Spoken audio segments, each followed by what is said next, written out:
you. Peter, can I just also ask one question? I have a caller that looks like AD. I don't know Oh who yeah, I that was going to ask is. about that too.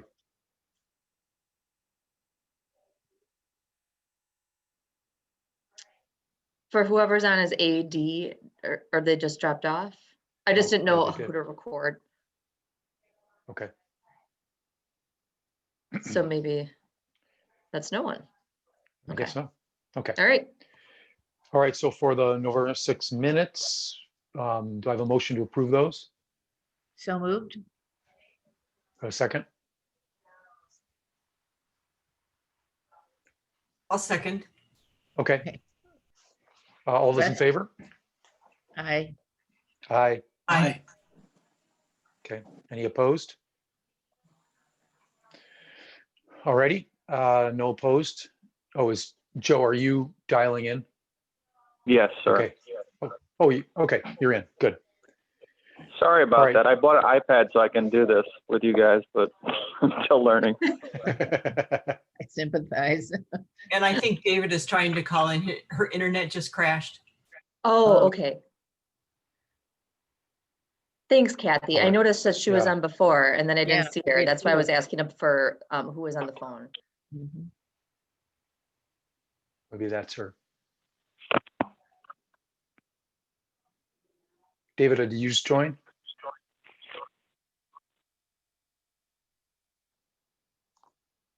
I think Joe, is your phone number 2489111? Okay. Yes. Got it. All right. Well, let's get on to the item 3, the bulk of this meeting today. Consider the policy 40 tax increment district creation and financing assistance. So we have the document that was put together by staff, and I'm assuming Baker Tilly assisted in some of this as well. I wasn't exactly sure who the parties were to this. I guess I would kick it off just by saying I think this is a phenomenal document. I think this is a tremendous undertaking. I'm really excited to have this in place. I think it gives the community, gives potential developers a lot of good information and guidance on the process. So I am extremely appreciative of all those staff, and again, Baker, Tilly, Michaela, others who have helped put this together. I just really think it puts us on a great course. And I tried to read it to some degree as the CDA 10 years from now, or maybe more, just to say, is it providing the correct guidance for future CDAs to do the job that they need to do? And I think it absolutely does that. So I don't know if we want to take a minute, and Rebecca, if you have any opening comments or want to walk through it. Otherwise, I think like we did for some of the other documents, we just walk through it section by section with the group, and any comments or questions people have, we take them. So Rebecca, I don't know if you have anything to start. I tried to be pretty to guide you through in the memo, so I don't want to by all means repeat, but I broke it down based on which sections changes were made to. I think for purposes of this meeting, unless there are other technical questions, and I'm happy to go by section as well, but there were 2 areas that we received language that Michaela was instrumental with, that I know that she, I think, was trying to meet the desires of the CDA from before, which occur on page 4 of the red line document for the policy 40. On page 4 in section 4 and section 5. And we just wanted to know if we were meeting the mark with what the CDA desires. We tried to, I'm sorry if I'm distracted. I'm just looking at some text from David. I want to make sure she gets submitted here. Okay. There we go. Sorry about that. Hi. Good morning. Good morning. Okay, there you are. Yeah, Welcome, sorry. David. Nope. So I think we're looking at for some specific feedback on 11, on page 4, number 11, and then page 5, the last paragraph. So, but if Okay. you'd like to go by section, we'd be happy to as well. Yeah, let's do it. And so David, just, you haven't missed anything. We just approved the minutes and we just started looking at the main document for the discussion today. Okay, unfortunately, I don't think I downloaded it, so I can't look at it, but I did review it before the meeting, so I do have a Okay. couple questions, so I'll just try to fit them in. If I'm in the wrong place in the document, you'll have to forgive me. Okay. Well, let's take it through section by section. So in the intro section, I think we added some information on transparency, which I think is very good, addresses sort of the various components that I think the village and the CDA have the responsibility for. There's language further on with respect to the developer, but I liked that addition, sort of calling it out right up front in the intro to remind community members that we are committed to transparency and, being as open as possible during this process. I think that would be appreciated. So I don't know if anybody had any other comments on that. If not, we can move into section 1. I had a question on section 1, and this is just a general sort of probably a point of information. I know when we heard about the first, the meeting with just recently my question is about meeting with the village manager and the director of planning and development. I know when it sounds like when they first came with the idea for the hotel and the housing with developmental disabilities peoples, I know they mentioned that the president was there also. Do we need an elected at that meeting, or it's just a point of information? It does not matter to me. I just want to make sure that we've discussed it. I think that's a great point, Kathy. Yep. Since I've been here for purposes of communication, Bart and I have tapped both Chair Hammond and President Rozak at different points in times to join meetings after Bart and I have first had some general introductions. I think what's helpful about the process that we've outlined here is that while we still have an availability to communicate with them, to rely on them as chairs of different meetings for guidance, what this does is now that we have an application, it actually gives the developer a tool to complete so that we can take it to a next stage and provide everyone with the same information at the same time. We haven't had this tool, which has been a bit of a problem for us internally, because I think people are wanting to get feedback and take it to that next step, but there hasn't been a process like we have outlined here or an application of which to do so. So I see that this might supplant some of those in between meetings.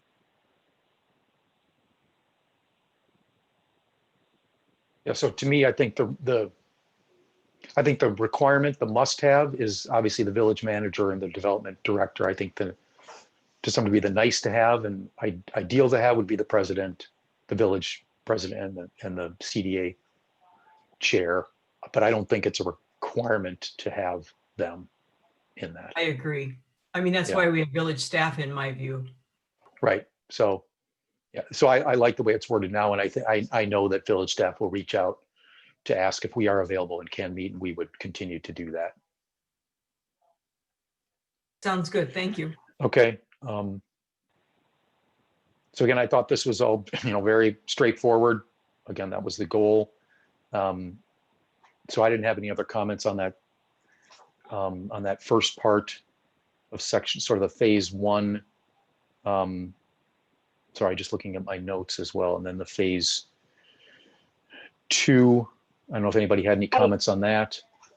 I think I asked this question the last time about what's the difference between the financial analysis that would be done in phase 1 and phase 2.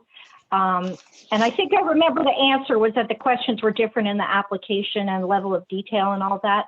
I guess what I'm concerned about is sometimes when a financial analysis is done early, and people jump on the numbers, like, oh, there'll be an increment of whatever, and people get all excited. And that's really a very preliminary analysis, and that tends to take over from other aspects of like, is this really a project that, given all our other priorities and community values, that we want to have? So I'm a little concerned about having a back of the envelope financial analysis done in phase one that then gets people all excited, like, oh my gosh, we're going to get, millions and millions in increment, and isn't this great? And then, yeah, so that's my concern about, yeah, that's my concern, I guess.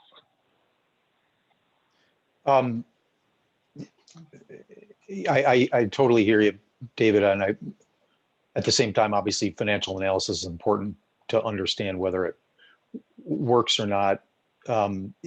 I think the initial financial analysis is sort of, to me, a high level, kind of a top line financial analysis, and then the next one is obviously the more detailed. So maybe we can just clarify. I could see the first one being like a yes or no, like a yes or no, but for, like, would this project, for example, would this project be able to go forward in some form, maybe not, obviously not exactly that form, but in some form without a subsidy, number one. And number two, I forgot what I was going to say for number two, but so to just make it like a really general, like yes or no, rather than start throwing out numbers that early, I guess. I just don't know how you avoid that. I understand the concern, and because it's development, there's going to be some strong feelings, but I think without numbers, it's pointless. You just as well, in my view, put the numbers out there and work through the information and education process, because a financial analysis with no numbers, to me, is not worth doing.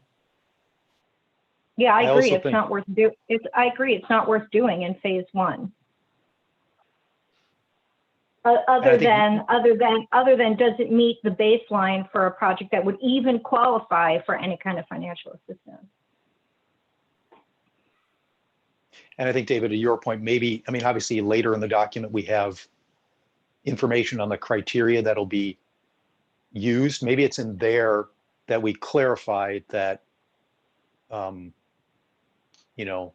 it isn't just a financial analysis that the CDA and the board,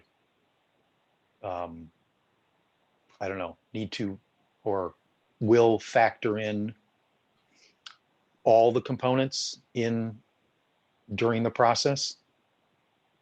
Because I feel like the way it's worded now, it's kind of general. And so we leave it open to decide what that initial financial analysis is and then what the subsequent is. And I'd rather kind of leave that open-ended and allow staff and the CD at the time to decide what is required as part of that phase one, and then what is required in the next, and not dictate that to them. But I agree with you that we need to be careful that we aren't saying this is only, the financial analysis is the increment is the end all and be all of whether we're going to do this or not. I don't think we're saying that either, that it is there are many more components to the decision, and we would want future CDAs to make a well-rounded decision when and if they do decide to move forward.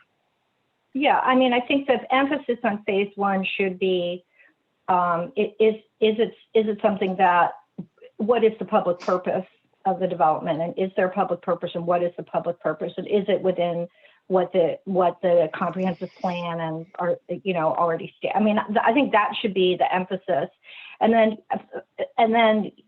financially, like, yeah, does it even qualify? Is the increment any more than we would get from inflation, for example, or so just a very rough, like, would this even potentially qualify for public investment? But like I said, the emphasis should be on, is this a project worthy of pursuing given our stated goals and stuff. So I just don't want, it's very, I do this kind of consulting, and it's very easy for people to jump on the numbers and just, that's all they see. And that really shouldn't be happening this early in the evaluation. Can you guys hear me? Yes. Yeah, I understand what the intent is there, but I feel like it's pretty well weighted, saying that the proposed project meets with the village's plans, priorities, and goals. That's all clearly in phase one of the application. So I don't see you can mix the financial aspect of it. So it seems properly balanced to me. Rebecca? My 2 cents. Thank you, Joe. Based upon the feedback from the CDA the last time, I want to let you know that we did include in the phase one and phase two a statement of public benefits of the project and how the village will benefit from contribution of public support, if that is a recommendation that the CDA has. And the CDA was the one who was designated to provide that specific comment. We incorporated that in both 1 and 2. In the phase one application, we also added a line for the applicant to state the public benefit or benefits of the project and how the village will benefit from contributing public support. Yeah, so we and just if I tried can to just quote that, it says, if the proposed project appears to be consistent with the village's plans, priorities, and goals, we will provide an application. So they have to clear that hurdle before they even get an application. So let's see how the financials are getting in front of that. And remind me, Rebecca, is there going to be sort of a desktop procedures as well? Were we thinking there's another document that staff actually uses that is maybe a little bit more detailed and in the weeds about what we do at the various steps? And then if so, maybe some of David's points are, go in there as again, staff 10 years from now says, wait a minute, what is that financial analysis we're supposed to do? And in there it says, it is, I agree with David, it is a high level, it is, about the $1.4, it is about, again, we're not in the weeds of what it looks like, but so again, are we talking about that as well? That desktop procedure? For the financial analysis specifically, we do have a cut sheet that we'll be using with Baker Tilly, which I provided to you, I think on November 6th or October 23rd. I can't remember which meeting, but what it did, because I wanted to be very clear with consultant and with village in terms of what expectations were and what was going to take place during those stages. So we identified specifically, and I also wanted to know what I was going to be reviewing when it came back from the consultant. So we have those desktop procedures for both phase one and phase two with the consultant. In addition to that, to Joe's point, in phase one, we call out, if the proposed project appears to be consistent. One of the things that Bart's very active in doing when we hear from developers is he's looking at the site, he's comparing it to the zoning code, he's assessing whether it syncs up with the comprehensive plan or doesn't, if there's issues or different dynamics associated with the parcel that would be evaluated differently, so that as we engage in those discussions with the developer, we bring those things to their attention. So that is inherently part of what we do now. We just do it a bit more informally. And what this does is just kind of sets that process, outlines it a bit, and then we'll continue to do those practices as we come forward, because that inherently is the information that you're going to want to hear from us. Well, I don't want to get hung up on this particular point, but I will point out that I believe every one of the developments, in the middle part of the 2010s, had a zoning change to what's that zone that is really like you just make it up yourself. I forget the name of it, but so I know there's language in there that, you're going to need a zoning change and you may not, whatever. But so I guess my point is saying, here's our zoning code and here's our comprehensive plan. I'm not sure it really means much because every development we've done has involved a zoning change that went right through. So, but anyway, I don't want to get held up on that. I also had some comments on the, and I'm sorry, I don't have a copy of it in front of me. I just have my notes. But they were in the actual, I think it's phase two, about where there's some language about the return, where the return exceeds expected, I think. Is this the right section, Pete? Are we on that section already? No, I think that's later in the document. Or Okay, the- okay, sorry. I think that's item 11, financial criteria. Section That's where 4. it talks I about believe. payback period and the like. So I think that's coming up, David, I believe. Okay, okay. All right, I have some comments on that one. Okay. So a few minor, well, sorry, where are we? Any other comments on the overall section 1? Chair Okay. Hammond, I just, Yes, I, ma'am. Sorry. no, it's okay. I just wanted to follow up on, I think a really just salient point that Trustee Amenta pointed out. It is very customary that when developments do come in, they will apply to be in a planned unit development, which inherently will then create its own zoning components with it, or receive exceptions from what our standard zoning districts would be. Now, we acknowledge that, and Bart would be the first to say likely that our zoning code is a bit outdated. I mean, it's one of the things that they're talking about and going to be working through in the comprehensive plan. We may want to take a different approach to that in the future, but it's typical for developers who do come in to want to have exceptions. So in phase 1, we call out in step 2 that if the party proceeds or the applicant proceeds, it acknowledges that proceeding with a public financial assistance application does not grant an exception to any zoning requirements, nor guarantee a receipt for public assistance. Because we recognize that any change or exception made to a zoning code also has a statutory requirement of it that's governed, in terms of how the public hearing and requirements go. So I just want to acknowledge that it's there. We anticipate that developments, when they are proposed, may have things that do not line up with our code, but that would be vetted and accounted for within the process. Okay. And then, and we're clear to them, I agree, in the policy that we're not, by moving things forward, and we're not agreeing to any changes definitively, right? I think it's important to clarify that in this document. But aren't we kind of talking in circles then? Because we're saying one of the ways we're going to judge whether a development is appropriate for our community is based on our zoning code and our comprehensive plan, but we're acknowledging that most, and in our experience all, ask for basically rezoning. So I guess I just feel like we're a little bit talking in circles here.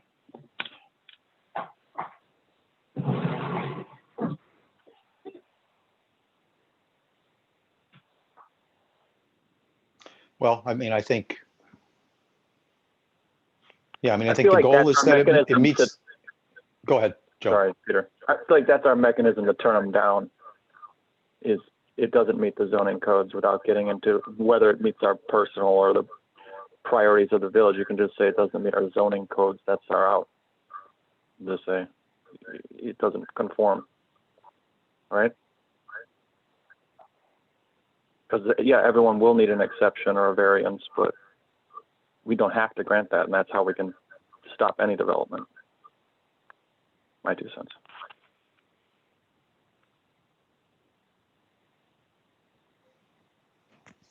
Yeah, I agree. We have to move on from what has happened in the past, and this seems like a good way to do it.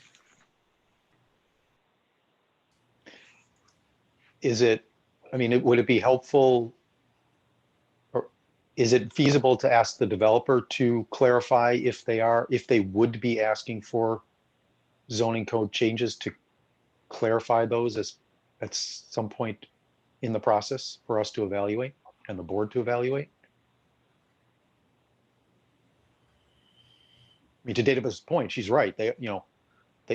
We're asking them to conform. That's the ideal, is that they conform, but the reality is they never conform, and they're going to always ask for changes. So if that's the case, then maybe they just need to clarify that so we understand what the ask is. Yeah, Rebecca. So while I said many also ask for exceptions, there are also those who stay within the code.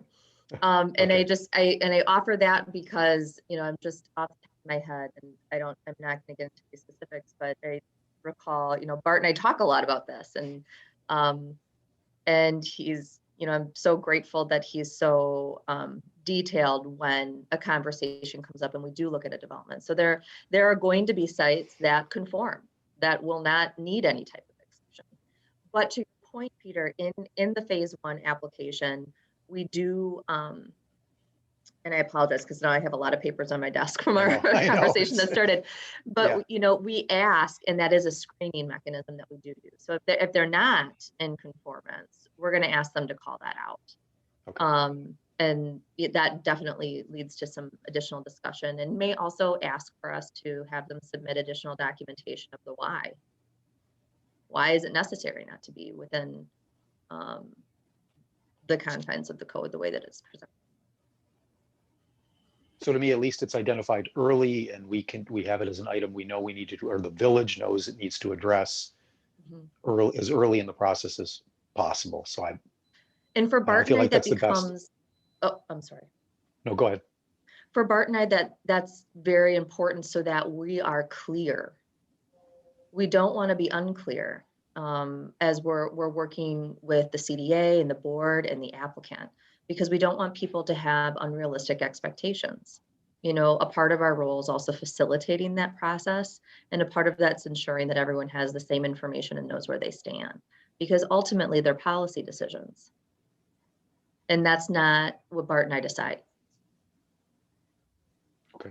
When does the zoning decision come in? Because I could see a developer being hesitant to give us, $13,500 when there's still a zoning issue outstanding. So, is there any requirement for when that would go to the Plan Commission? I'm just asking because I don't think it's really fair to ask them for a substantial amount of money if we're still saying, well, but we haven't approved yours. And I don't want there to be, them to give money and have the planning and everything very far along, and everyone's already seeing dollar signs, and then there's pressure on the Plan Commission to approve something. So, how does that process fit in here? Well, that's one of the reasons why we break it down into 2 phases, right? In phase 1, we clearly identify to the developer, if you're not in meeting with our zoning requirements, you acknowledge and you choose to take this step, which requires payment of those fees in order to undergo that analysis. So that language is in there purposefully because we want to make sure that everyone has the same level of understanding because they choose to submit the application. We also have in phase 3, and this is something that I think would be open that we would communicate with you on. If the developer had that level of understanding where they wanted to see, if something would happen before, a level of commitment came in, phase 3 in our process calls for any related zoning requests as outlined and to be processed in accordance with state statute, no differently than any type of TIF consideration through a project plan and a feasibility study, because those are both statutorily regulated as well. So based upon not knowing what it would be, because it's going to be specific to the development, we would take a look at what that was. And if there was that desire, then we would have that conversation with both the CDA and the board, because those decisions are actually made recommendations from the Plan Commission when it comes to zoning related exceptions. Right, but I get, well, that's what I'm asking in the timeline situation, like how does that whole separate process through the Plan Commission, when would that happen? Because, you need several things in hand. If you're asking for, if you are not within current zoning, you would need to have that Plan Commission process going at the same time you're going through the CDA for public assistance and the development agreement. Mm-hmm. So I'm just asking from a very technical point of view, when that actually happens in relation to all this. Mm-hmm. So many times it's going to run concurrently, and those actions will take place subject to creation of whether that be the TID or amendment of the TID or however that takes place, but many times they're running concurrently and almost happen very close, in close proximity in time. And can you refresh my memory? Does the TID itself go to the Plan Commission, creation of the TID itself? So in Shorewood, the CDA has been the recommending body in the past from what we've found on TID creation and amendment. Okay, thank you. Okay. I just had a general, well, actually, one item, we do specifically mention Baker Tilly and Strand. And again, thinking about it, not that Baker Tilly won't be our financial advisor 10, 20 years from now, but should we be, because again, I don't want to, if and when things change, that we have to, all these documents we'd have to change. Do we just, reference them more generically, not with names? So noted, and I can make those adjustments. Okay, thank you. Then moving on to section 2, requirements and evaluation criteria. I had just had one quick technical question. The language around the but for, that it says would not take place at the desired level or time frame. Is timing an acceptable but for criteria? Like if it would, and then how do we evaluate time frame, I guess? So I just, again, we don't have to answer that right now. It's just, I had never seen that, the concept of time frame within our preferred timing, because that to me would create a fair amount of flexibility that we could say we want it done as soon as possible, but in normal market conditions, it's going to take a while for the land to get pulled together, and all those kinds of things wouldn't happen for 2 years. And so we feel it meets the but for because we're saving a year. Or maybe there's a pandemic. Or maybe there's a pandemic, right? So again, it's nothing. I just saw that time frame, and I was not clear in my own head how time frame can factor into the but for test. Peter, would you mind telling me what page you're on again? I'm sorry. Oh, Yeah. sorry. It's page, let's see, page 12 of the document. Are you on the Page 12, policy? You're on the 12 policy. of the packet, page 12 of the right? whole document of the Okay. packet, excuse me, page 12 of the packet in section 2. I think I just lost my place. Right after number 2. Oh, okay, got it. Okay. Yeah, do we need Yeah, not place at the desired level or time frame without TID creation and TIF assistance. So again, I don't want to spend a ton of time on that here, but maybe you can just come back and clarify at some point the time frame component. Well, I can offer some perspective on that because I've also worked in a different municipality that had a failing TID because time frame was not specified for performance. And so it is typical, and Michaela, you can comment on this as well.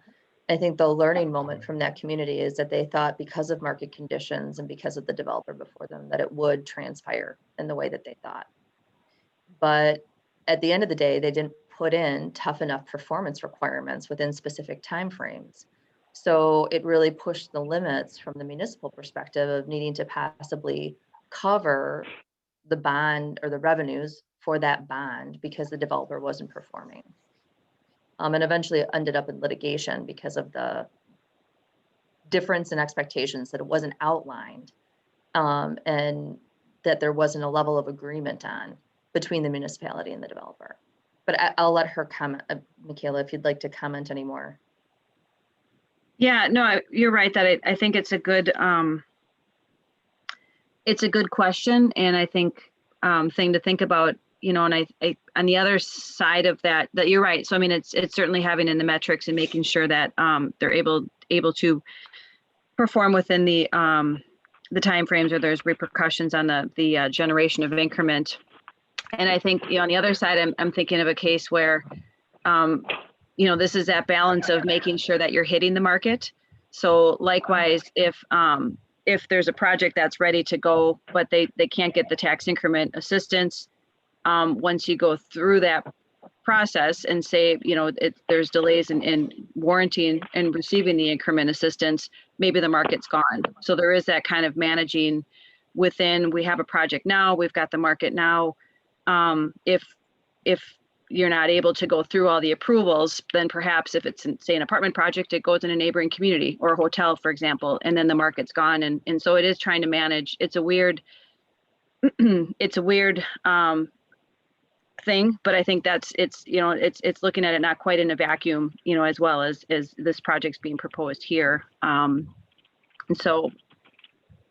But I guess just for the specific language, timeframe is sort of referenced in regulatory, the but-for test does speak to, it might not take place at the desired level and timeframe.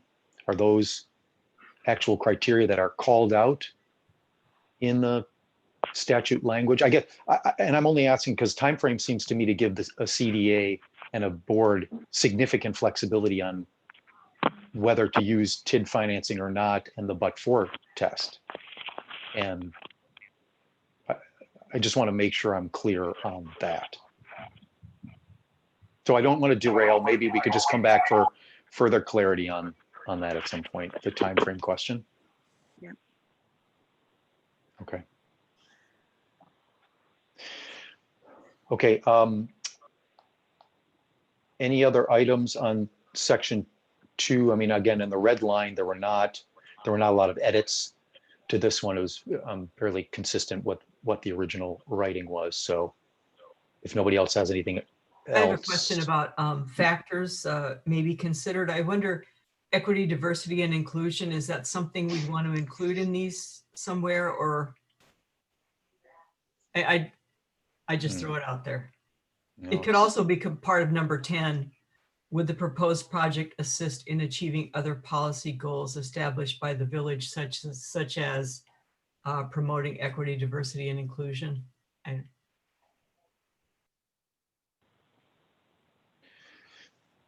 Yeah, I think I wouldn't have again, I keep thinking the 10, 20 years down the road, you would think equity, inclusion, and diversity would continue to be a goal forever for everybody. So I know we've talked about it a little bit. Be... If it's somewhere else in the document and I missed it, I apologize. I just thought this might be a place to include the wording.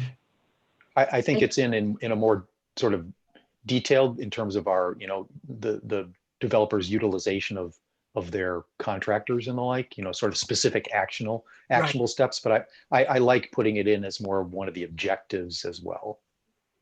Being clear. I'd be happy to include it. And then anybody not okay with adding that? Okay. Sorry, go ahead, Kathy. No, I had something under TIF goals when you're ready to move along to section. Okay. Can I just Yep. ask if we're including equity EDI language here in terms of development, are we considering affordable housing? I mean, I guess the project that's for adults with developmental disabilities, I see clearly it's fitting into that goal. But I mean, sometimes it's nice to throw the language in there, but what we actually mean by it is different. So it might be useful for staff to know as policymakers what we would consider an example. So for me, affordable housing would fit in there, but I don't know if everybody else feels that way. That's in Well, part. I think the way that Kathy, the way Kathy proposed the language, I thought it would, for staff, it would be, we would have established some goals around equity, inclusion, and diversity. And so any project needs to be consistent with that. So they would be, I guess I would have thought they are already predefined and it's clear what those goals are. And then staff can assess whether this project, and I don't think it's a requirement, but I certainly think we wouldn't want a project going against any of those goals. Sorry, Rebecca, I think I interrupted you. Okay. And I don't feel strongly that we add it. I just throw it out there. I just wanted us to talk about it. If the best way to do that is through the numbers in the contractor hiring, then that's fine. No, I agree that it should be in there, but I'm just saying, I think the board or the CDA will need to provide some direction to staff as to what qualifies as meeting those goals. I mean, we don't have development that's just for, certain racial populations or people of a certain sexual orientation. Development isn't, you don't do development that way. So the closest thing I can think is saying, well, we have a lack of affordable housing. There's a correlation between race and income and the ability of African Americans to own housing. So we're going to do affordable housing for ownership. I don't know. I mean, but I'm just saying, if we're going to put the language in there, either now or at some point in the future, we're going to have to give some thought in terms of development, what we mean by that. That's all I'm saying. Fair enough. Yep. Rebecca, But I agree the language should be in there. I'm just saying it needs additional thought. That's all I'm saying. Okay. And Mike, did you have a comment? Well, I don't know, it may or may not be relevant, but looking at the number 5 in that section, it does talk about specifically our housing and sustainability goals. And I think the point that Kathy was making, there are a variety of ways that you can meet those equity goals in terms of even the people that the development company is hiring. And so it's not necessarily reflective of what's happening in the village, but what that development company is doing in terms of equity and inclusion. So. Mm-hmm.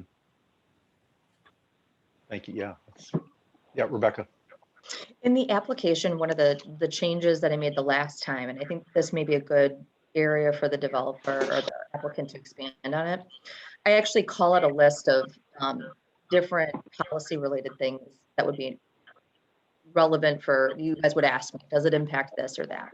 And I say to the developer, is this specific area impacted? And if so, tell us how it's positively affected by your development. So things such as transportation, pedestrian accommodation, stormwater sanitary, quality livability of neighborhood, environmental impact, including energy conservation, quality urban or architectural design. I think we add in a line there for equity, diversity, and inclusion. And then you do have section 5, which specifically speaks to it. Yeah, can I chime in for a second? And I got my iPad to work. Good work, me. I'm just hesitant to exceed. You still have your phone on, Joe? Yeah. Sorry, what? Do you have sound on your iPad as well? Because we're getting some feedback from you. So you can probably. Does that work? Yeah. I just get hesitant about our actual purview here, and me as an unelected official deciding what's in the best interest of the village and stuff like that. We're kind of getting into the weeds, and I feel like those aspects should be addressed elsewhere in this process, not by the CDA. I don't see where I get the authority to make those decisions on behalf of the village. I just think we should have caution and what's our purview and where do I get that authority to make any of those decisions in this process. I get that we all agree with that, but how do I explain that to someone on the street that I, Joel Sage, voted in favor of this project to receive public assistance based upon what? Who elected me? Nobody. I can judge the merits of it based upon something like financials, does it make financial sense for the village?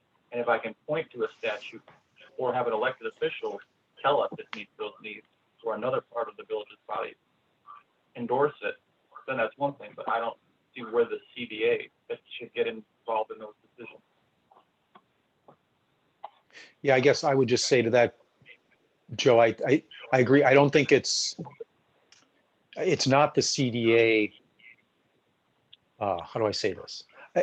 In all of these, the CDA is trying to evaluate a possible project. One of the things we need to do is connect the request to other things in the village to make sure the request is consistent with those things. So we are not necessarily defining those things, but we are trying to make sure there is consistency and conformity. So like, the comprehensive plan, that was developed for the village. We would want to make sure any development project is consistent with that plan.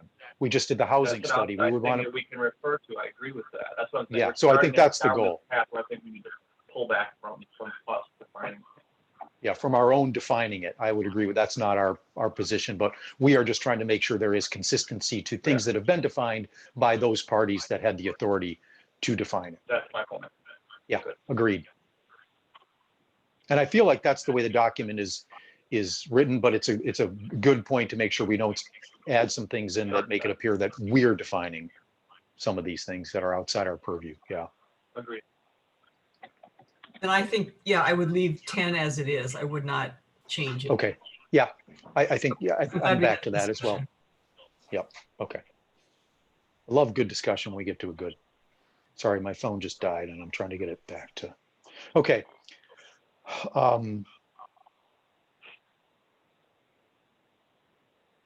So we are now, where are we? Where are we? We're on section 3. Thank you, section 3.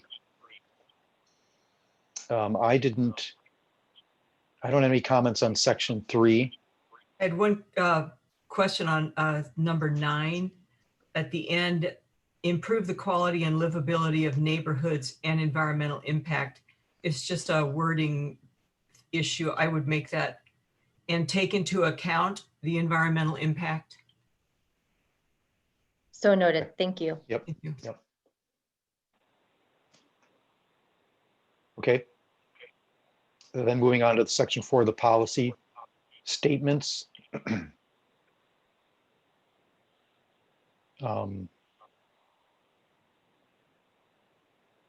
Number 10, all development agreements, is that supposed to be a will? Will, yes, I had that too. And I just, Do you see that, Rebecca? Yep, I do. Thank you. Okay. in legal content, will is the way we want to go, right? We don't want shall or would. Will is just something we want consistently. Is that?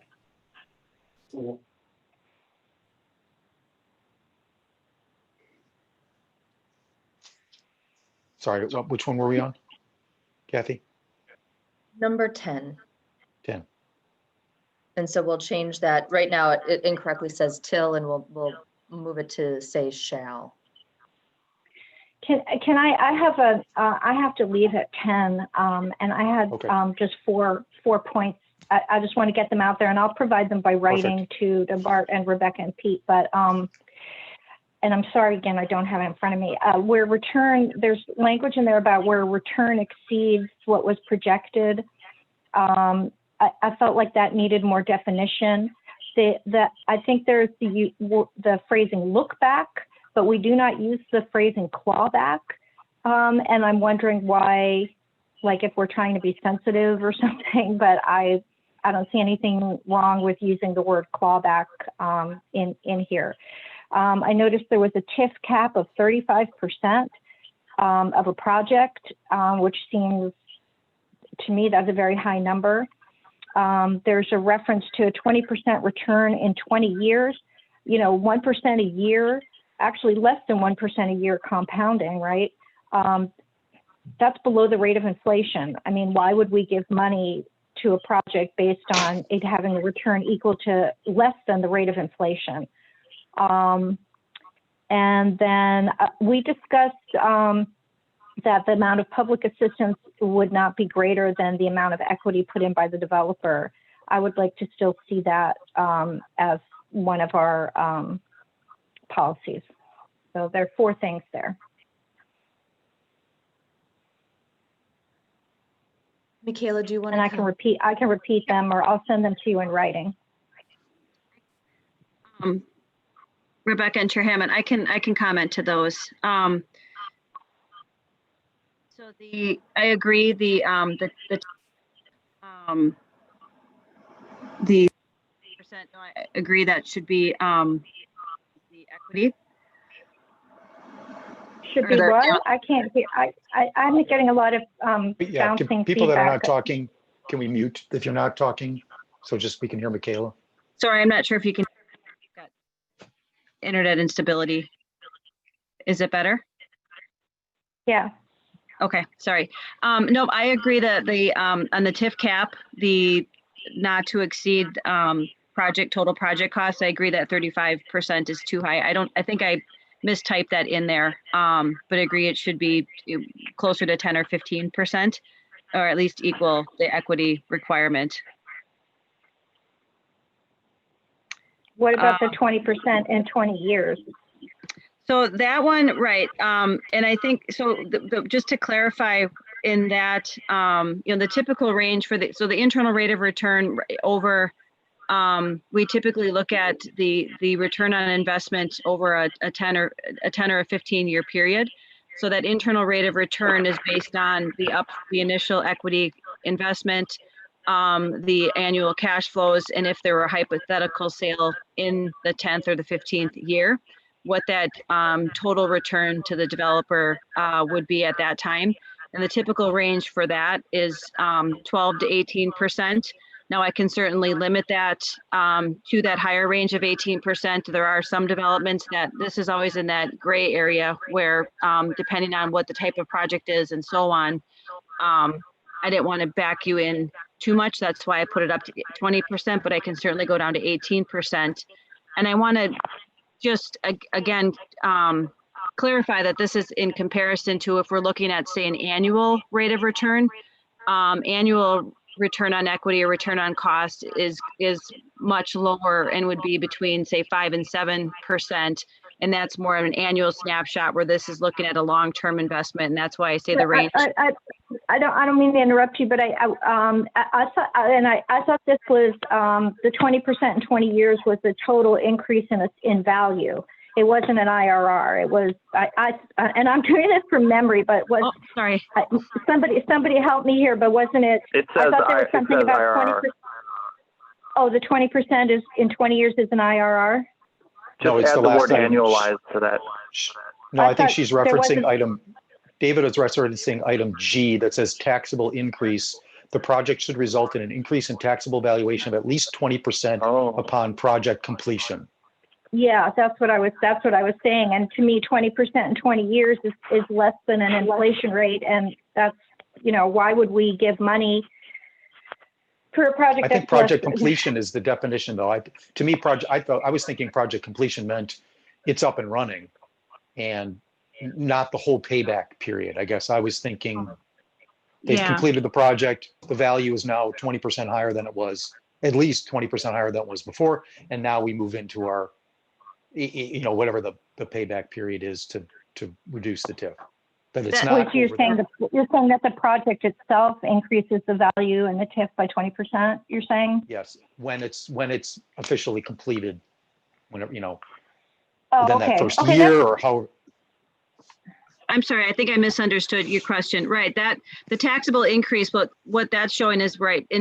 For the village to consider providing assistance, there has to be a certain value increase of that project to make it worthwhile. And that also would correlate to if there would be any increment that could be generated from the project to make it worthwhile. So that is G in that section, is regarding the overall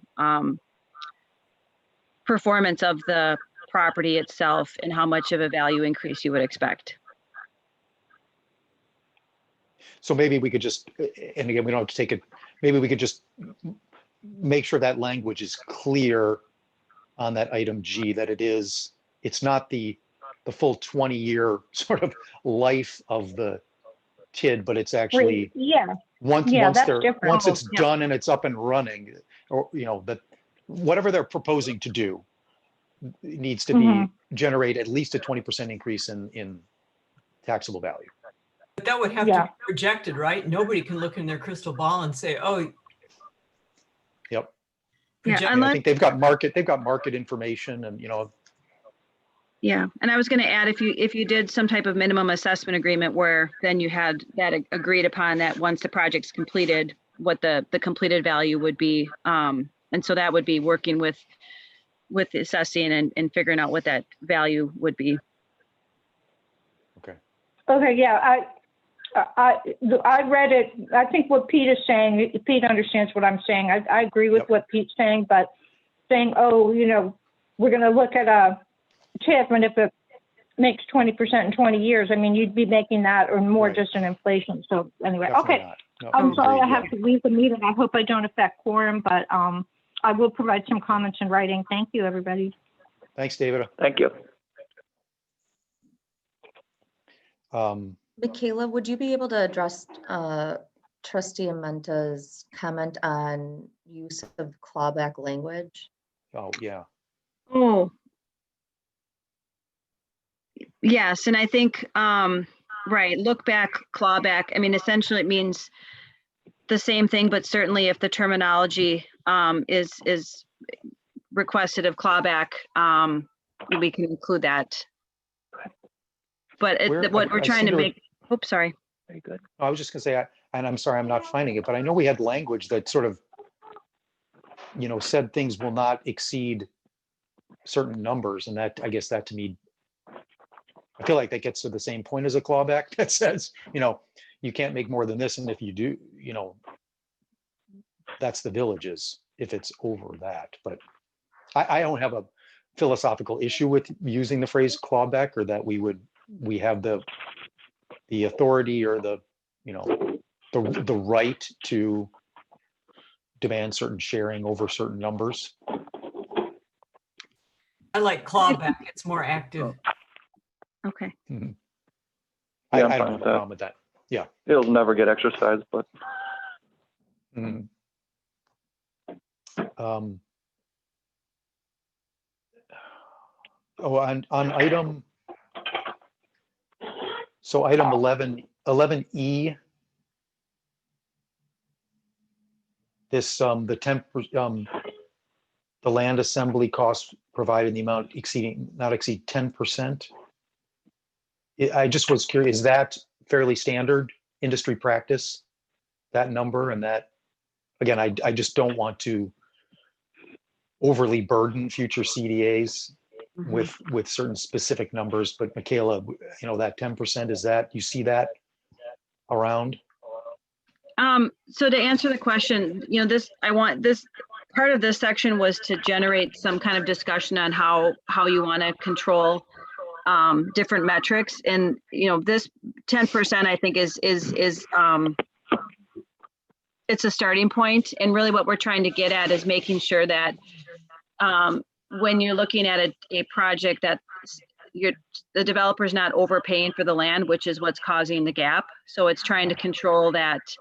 And I'm not sure if 10%, like I said, it's a starting point for conversation, but what we're trying to get at it here, and I've seen where there's not a percentage put in at all, but it's sort of, the point of it is that they're not overpaying for what the value of the property is. And that's why if you do an appraisal, you can get that verification of what the actual value is to what they're paying for it. And again, just trying to control where a gap would be generated. So if a property owner is, getting paid too much for it, causing a gap, what's going to happen is long-term, everyone ends up overpaying for the land because it artificially increases the value.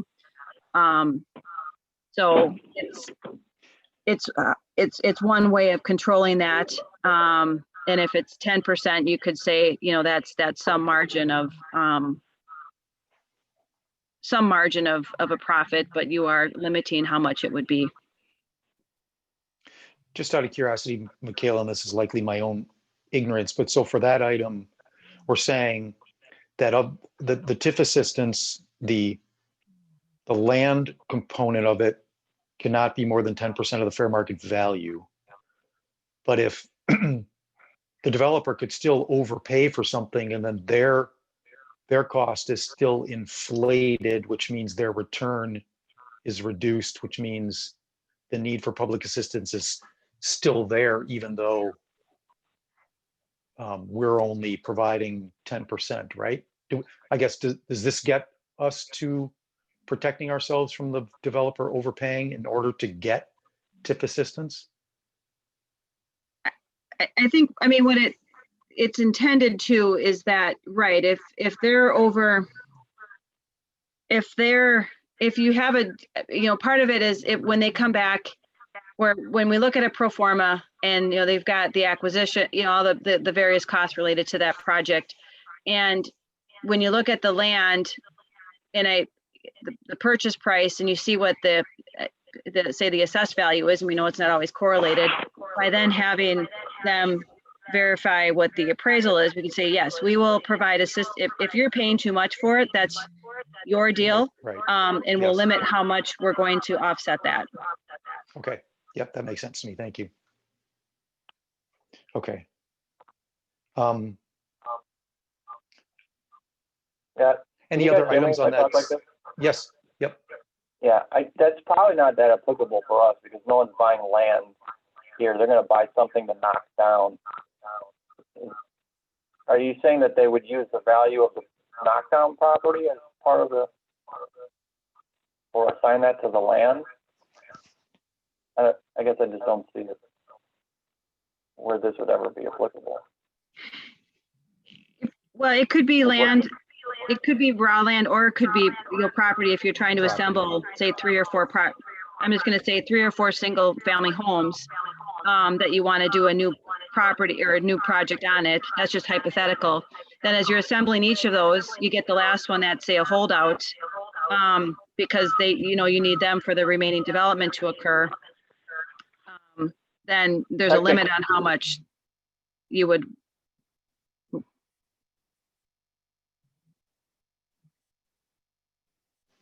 Sorry, Joe, we can't hear you. No.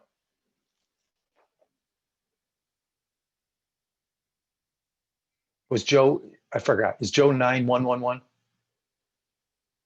Yes, so he's muted. Can on you hear me both, now? So, yes. Can you hear me now?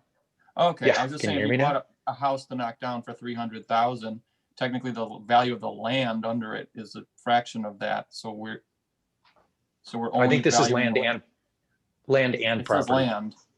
It's just I think it says confusing. land and property, doesn't it?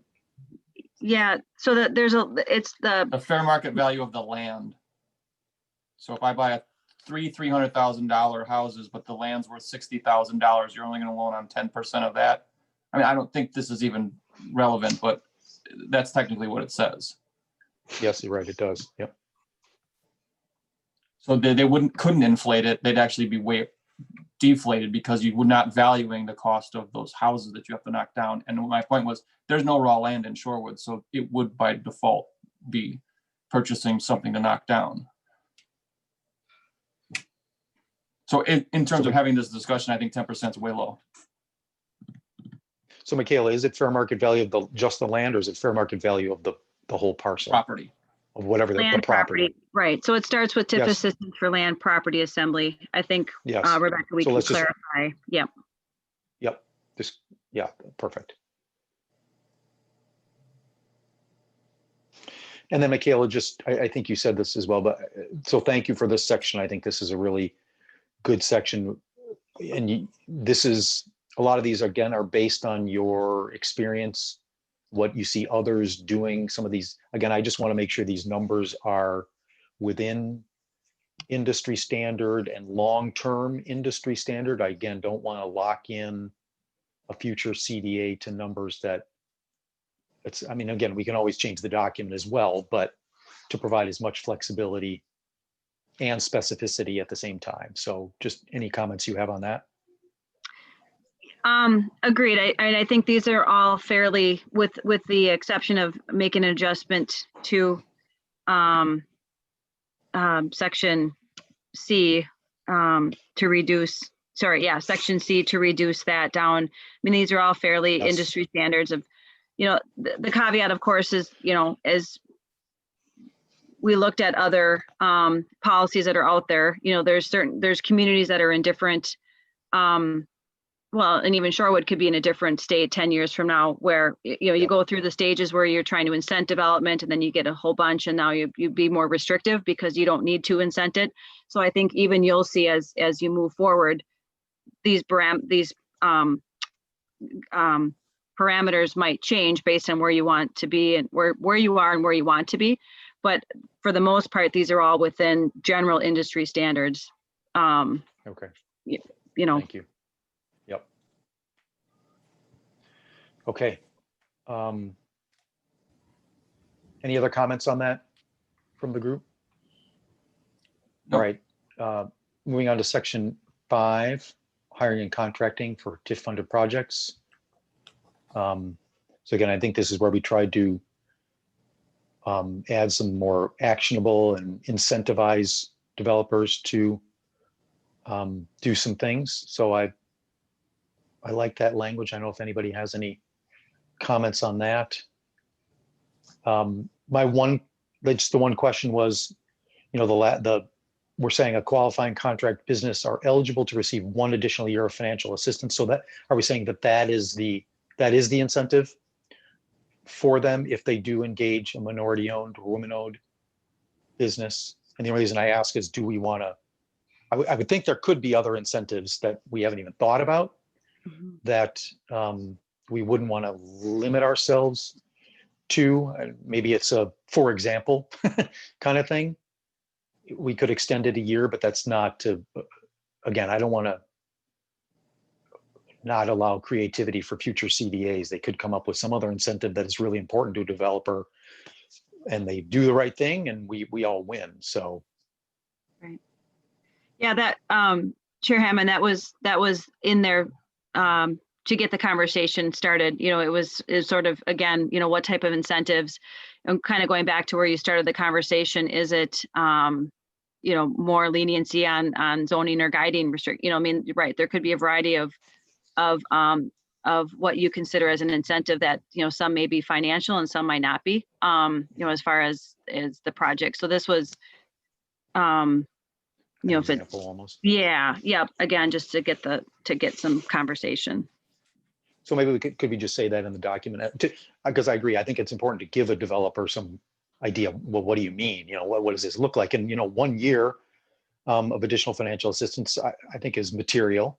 And so just saying, for example, a qualifying contract business could be eligible to receive 1 additional year of financial assistance.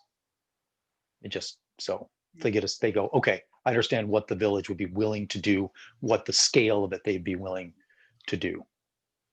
And maybe I'll just throw out, and I didn't get a chance to talk to Rebecca about these, but right, it could be, a financial assistance. It could be, as if there's, density bonus or other graces that are provided for projects. Like I said, some monetary, some not, and whether you want to list those here or just kind of keep it general. I guess that's another kind of question or thought. Yeah, I guess me personally, I would want to list them in order to give the developer clarity on what we're talking about here, but not limit options for future CDAs. So I think it does it what we have here, but I agree, density,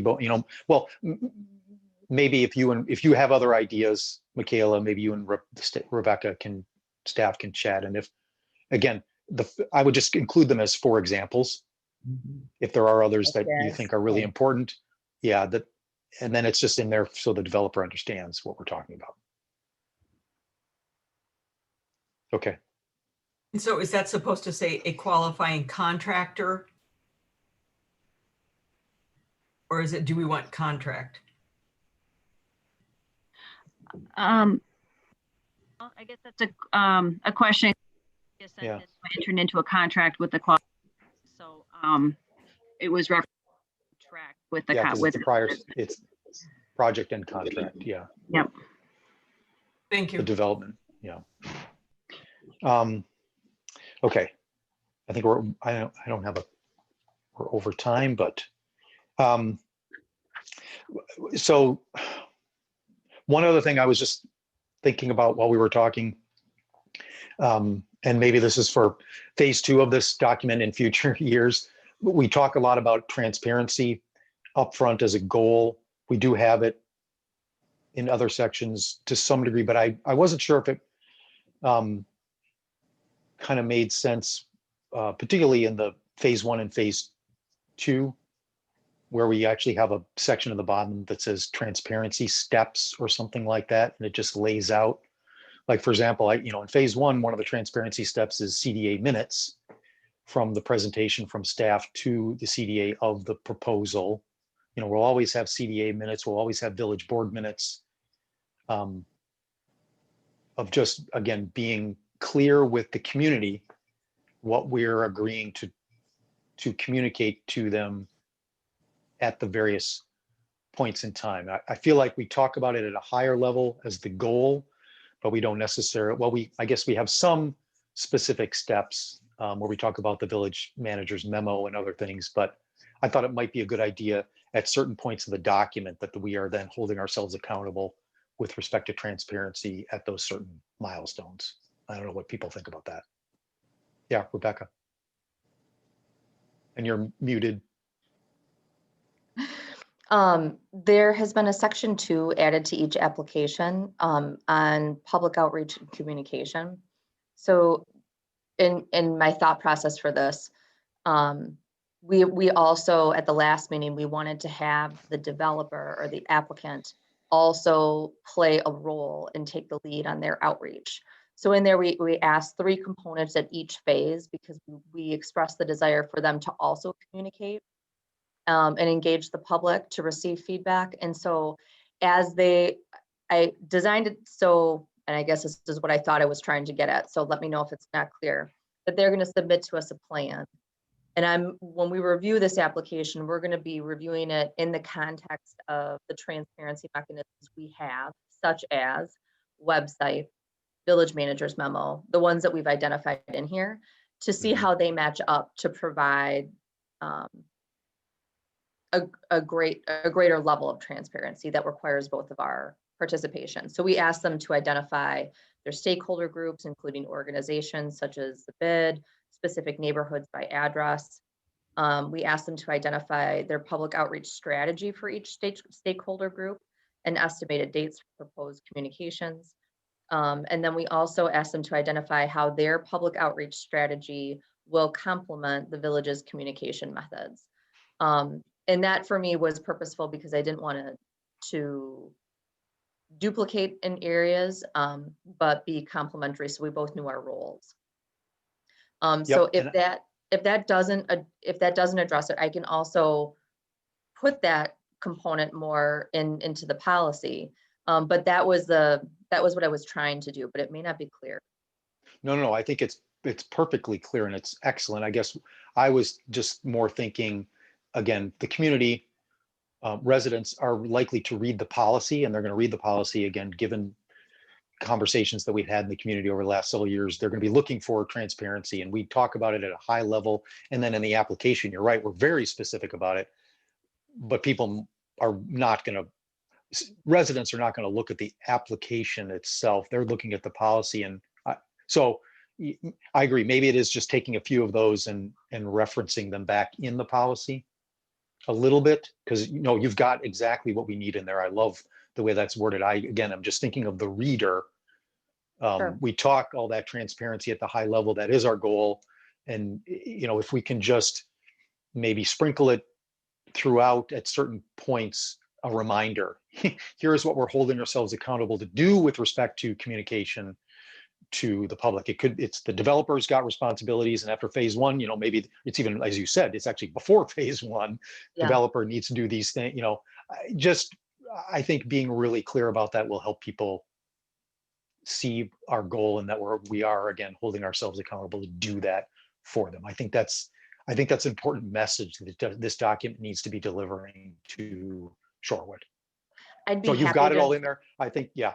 I'd be happy Okay. to include something in phase 1, phase 2, and phase 3, Peter, because it will apply to all 3 stages.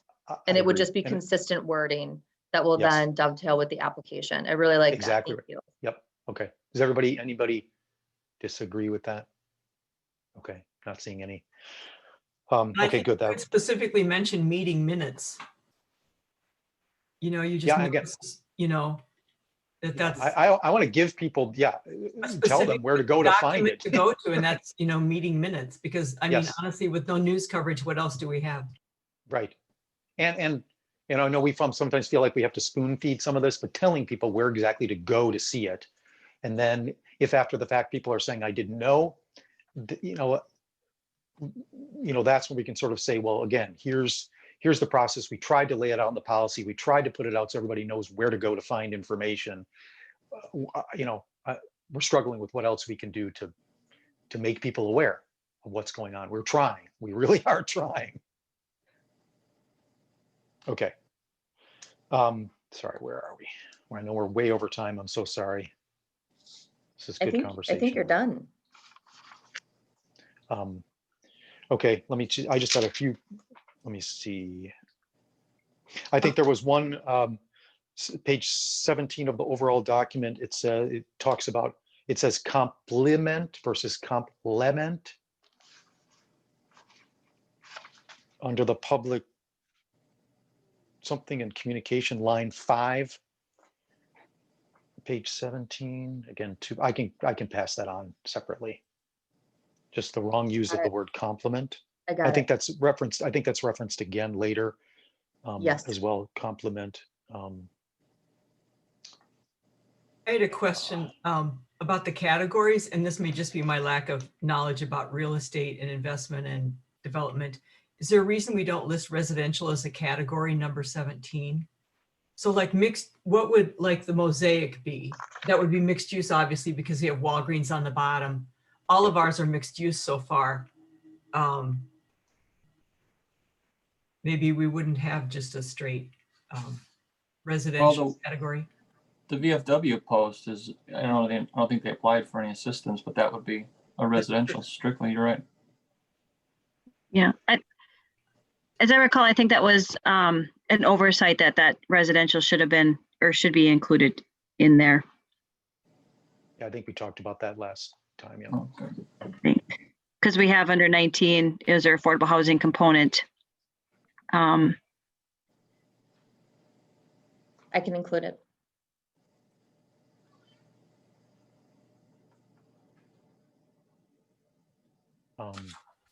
Okay, yeah, that's fine. Okay, any other comments on this?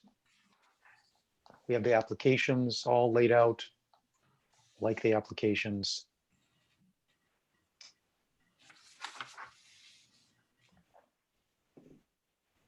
And you'll see again, back to as Rebecca was saying, item 20 lists out, some of the specific benefits, which is good. Having the developer really spend some time to clarify for the village what the objective or the benefits are. Okay, any other questions, comments on this document, or these documents? All right, so I'd say we have a few, I wouldn't necessarily call them immaterial, but I would say minor changes we can make that I think everybody agreed to. And so I'm not, maybe we bring this back one more time just for final review, but I don't want to take a ton of time. I feel like we've got the document the way we need it based on these comments. Probably all of us just read it one more time to make sure, once the changes are made, Rebecca can send it out. We can just confirm it did incorporate what we thought it should have, and then we'd be ready to move forward. Okay, so Peter, you don't need a motion today. Is that what you're saying? Well, I'm sorry, that is a good question. Are we considering this, or are we? I feel like we're not. It was listed for consideration. It was, okay. Yeah. Well, we have a quorum. So sorry, what is Robert's rules? If it's consideration, do I? Motion to I do approve need it to with ask. the change. A motion will be Okay. good. So do we have a motion to accept with the agreed upon changes Yes, that have I been move discussed to, in this meeting? Yeah, I move to accept policy 40, tax increment district creation and tax increment financing assistance with the changes we made today. By consent. Second. All those in favor? Oh, and there's some people muted. Whoop, I was muted. Aye. Sorry. I'm in favor. All those in favor? Aye. Aye. Aye. All those opposed? Okay, wonderful. Thank you, everybody. That's really, and again, I can't thank staff and Michaela and Baker enough. I think this is this is really good work. This is a really good document, really good guidance and stuff for us and for future CDAs. Okay, now Steph has been patiently waiting. So now we are on page 28 of the packet, Steph's memo, follow-up as I think was outlined in the original agreement for the emergency system to come back to the CDA with updates on the status of any businesses. So Steph, you want to just walk us through this and let us know any comments you have on this? So really we're doing okay. Mhm. There haven't been any businesses that have just moved out of our area. We had a couple of closures. Can't hear. Yeah, I can't Yeah, you're a hear little- I can't hear anything. I don't know if it's And just me. if everybody could mute as well while Steph's talking. Can you hear me now? Yes. Okay. Sorry. We haven't had anybody move out of the district since the CDA grants came through. We have had a few closures, but other than that, we're kind of hanging in there. And ironically, there are several businesses that are going to be opening in some of our empty spots. So we're doing okay. And the business owners still are they're so grateful. They constantly tell me like they would never have made it. So hopefully we'll be able to make it through winter. Winter will be interesting. I'll put it that. Yes. But yeah, so we're doing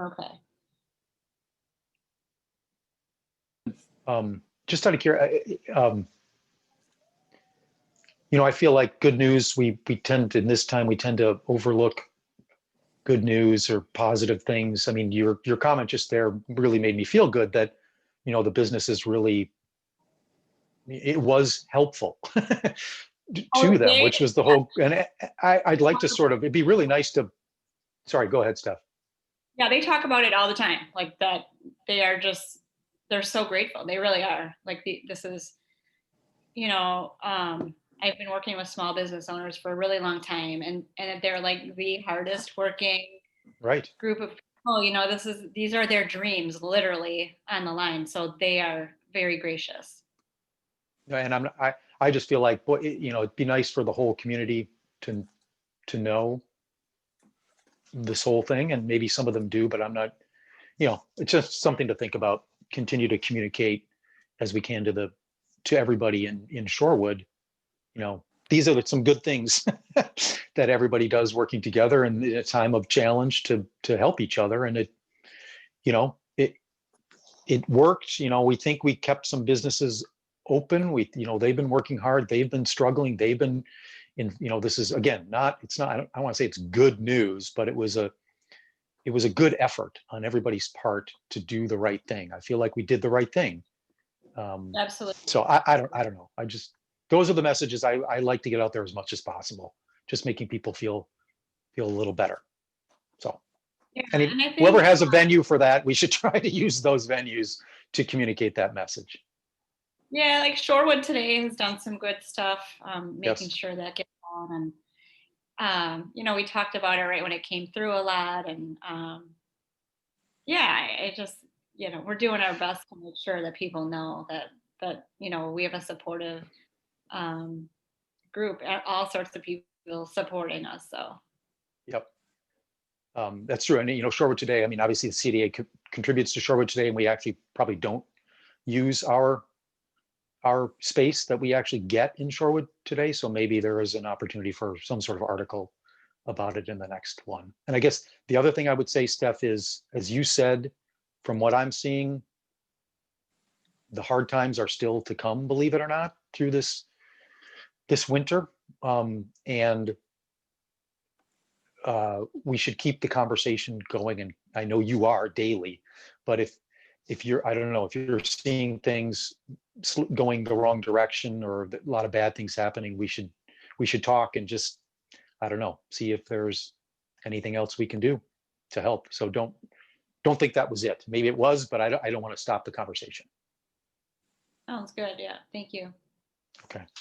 Peter, I just wanted to say, I was going to add up how much the money was, for these that closed, but it's interesting to see how it all evolves, because Curves is now going to become the gourmet dog sandwich shop. And I know Oakland Glow, I believe, is the Ray Energy. I'm not sure what they're expanding into that space. Yep. So just for those two, the space is in the process of being turned into a larger business or a new business.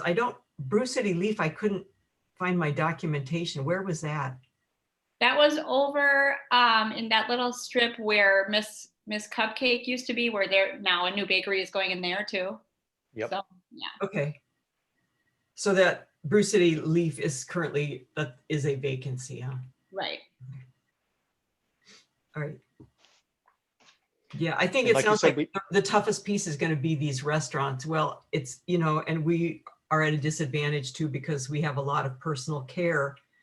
You can't get personal care without being in person. So, I mean, if we can get Yes. through February, I don't, just based upon the things that you read. Yeah. Yep. Okay. We do have the CDA financial report. Oh, sorry, Steph, any other items? Thank you very much for that. And thank you for Yeah, staying in touch with all of our businesses. Thanks, Steph. absolutely. I think the last item was the CDA financial, the Q3 financial report. Rebecca, I don't know if you had any, again, I think these are typically in for reference purposes for us, just to stay apprised of what's going on. Sorry, I'm just trying to find it in my phone. Yep. Do you have any comments on this or? No comments, just Okay. for Any- your information. Yes. You Yep. don't need a motion, Peter? Do we need to Nope. accept it or Nope. no? Okay. No, these are just FYI for us. Okay, Would you like a good, motion to good adjourn? work today, CDA. Yes, I would Motion to make a adjourn. motion to adjourn. thank you. I'll Second, second it. motion second. All those in favor? Aye. Aye. Thank you, everybody. Really good work. Good Again, meeting, thanks staff and Bigger Tilly. definitely. Talk Thank soon. you. Bye. Bye. Bye.